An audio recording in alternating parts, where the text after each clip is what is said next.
What's up, guys? Welcome to another video of Dev Talks with your host Travian, where we talk about everything engineering and technology wise. In this video, we're going to be discussing Apple and what Apple has going on, because apparently they're leaving Google. And for some backstory on, if you guys didn't know, Apple uses Google search and Google services to be able to run Safari. So Safari basically is Google, but Apple uses it as their own little thing. In case you guys didn't know, that's how they use their search engine and how everything's been going on. But Apple recently, especially this year, their search volume on Safari has been decreasing a lot.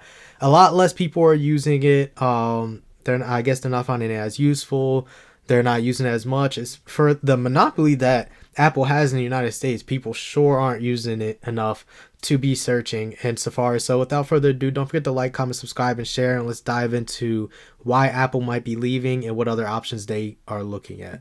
Apple executive Eddie Q is saying that the iPhone maker is exploring adding AI search to its browser.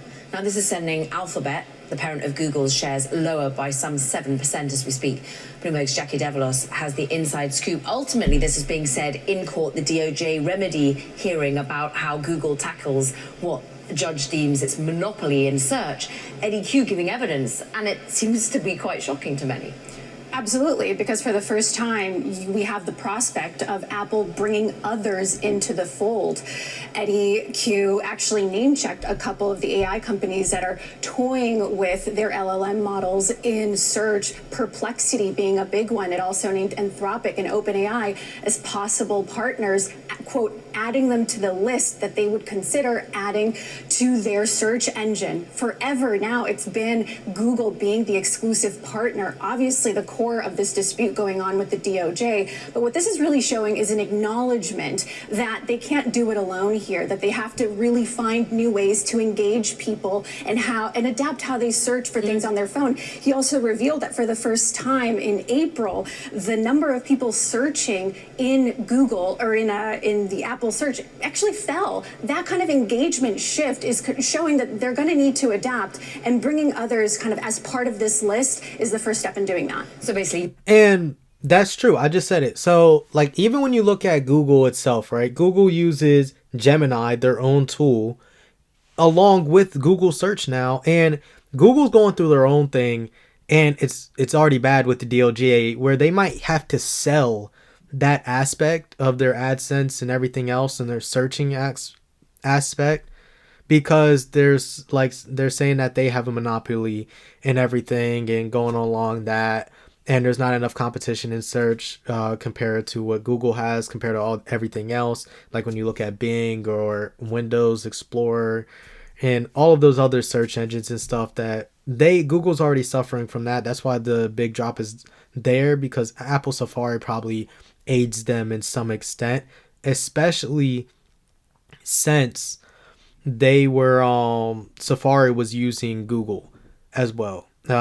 Like I said earlier, and yes, the numbers have been dropped, as she said that. I saw that in an article earlier a few weeks ago, that Safari searches were going down. Who knows? And that's what surprises me, that Safari searches is going down.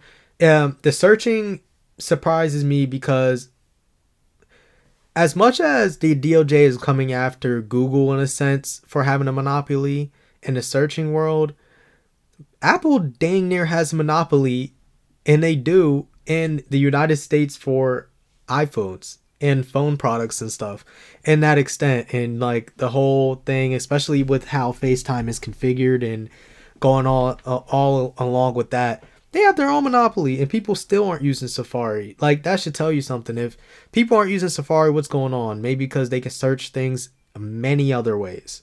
And Anthropic, Perplexity, I don't know too much information on. I've covered all the other AI places more than Perplexity. I don't think Perplexity is going to be their main choice. But Anthropic is Amazon funded, a highly Amazon funded AI company. And AWS has a bunch of money invested into Anthropic.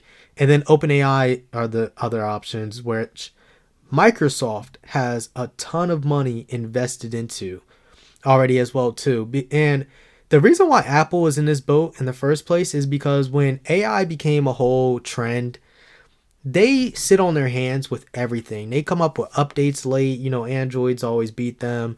Everything under the sun. Apple just comes to the party late, and they came to the AI party so late that they just have to use other companies at this point because they're not going to be able to develop their own in time.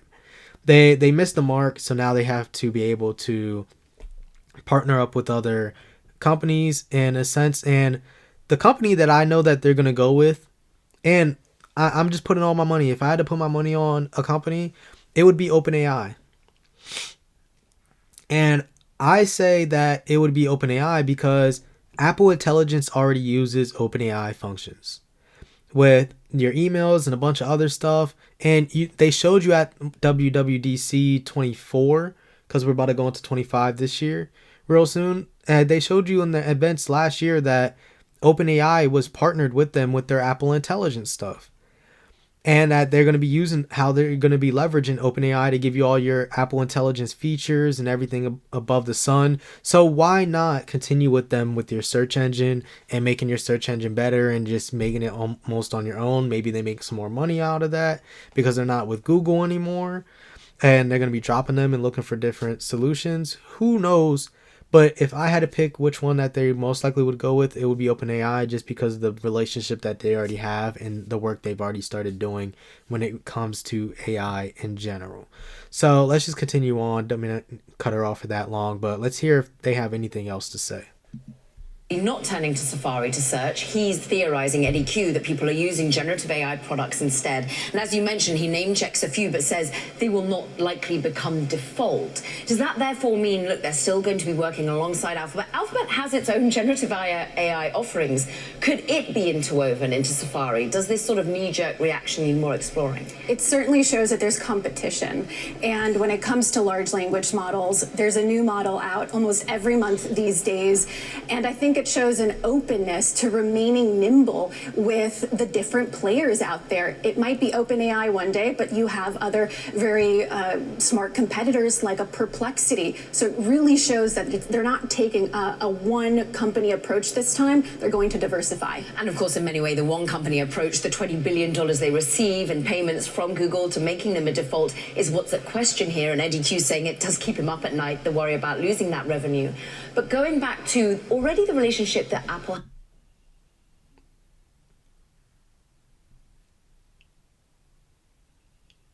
Did she say $20 billion? Hold on.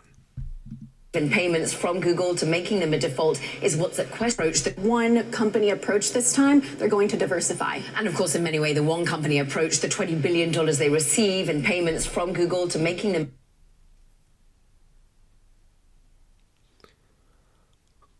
Okay, so Google pays Apple $20 billion to go on Safari so that they're able to get that data.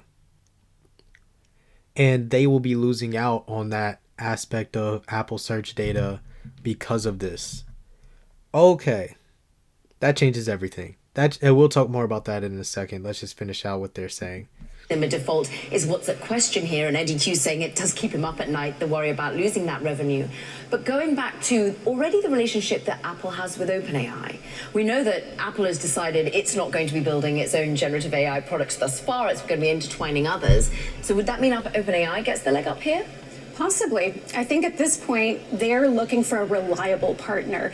As you know, Caroline, Apple is extremely cautious when it comes to rolling out new products and new services, features. They're not going to do it if it's not done well.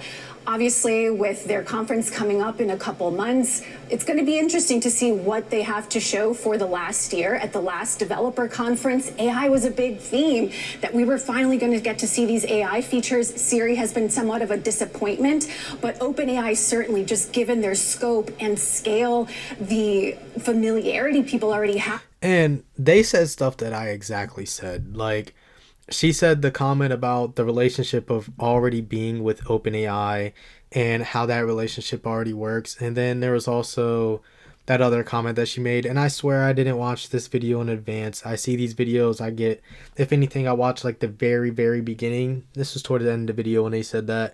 It's just when you stay up to date and you know what's going on with these companies, tech companies. I could do this. They could put me on the news. I'm gonna say what they're gonna say anyways and go above and beyond that. But yeah, they're going to most likely stick with OpenAI. And the one thing that I didn't even touch on was Siri is a big disappointment.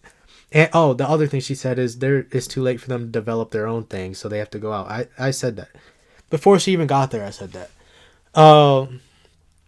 But yes, like, what do you guys think? Well, which one do you think that they're gonna go with? I think they're gonna maintain their relationship with OpenAI.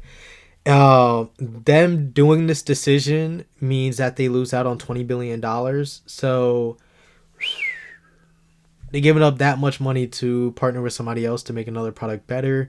And maybe that's just because Google was using their data for whatever. And I wonder how that's going to impact Google in the long term, missing out on a lot of that revenue that they are getting from that data and how they're using that data, especially to improve their own search engine by pretty much milking off of Safari.